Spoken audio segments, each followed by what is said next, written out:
Devant l'entrée du lycée Cognac-Jay d'Argenteuil, ce dimanche, en début d'après-midi, des gerbes de fleurs et une banderole. Des hommages à Alisha, adolescente de 14 ans, scolarisée dans cet établissement et qui, après plusieurs semaines de harcèlement, a été frappée et poussée dans la Seine par 2 camarades de classe lundi après-midi.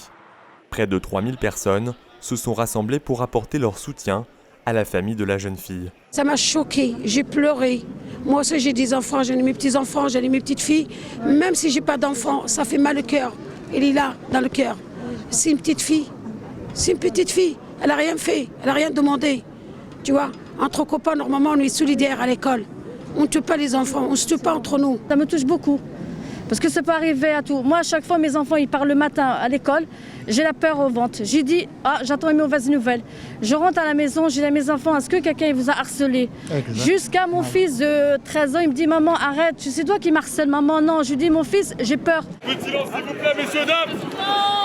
Après un instant de recueillement pour les proches de Alisha, le cortège se met en marche avec, en tête, ses parents, ses 2 petits frères et sa petite sœur. Direction les bords de Seine, fleuve dans lequel la jeune fille a été retrouvée noyée dans la soirée de lundi. Sur le parcours long de 500 mètres, pas de slogan, mais quelques inscriptions sur des murs en soutien à ses proches et contre le harcèlement. Arrivés au parc des Berges, les proches d'Alisha montent sur l'estrade, bouleversés.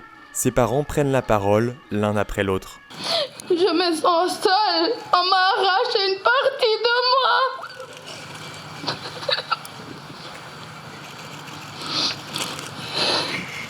Plus rien ne sera comme avant.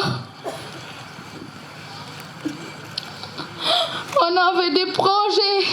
Elle avait toute sa vie pour les réaliser.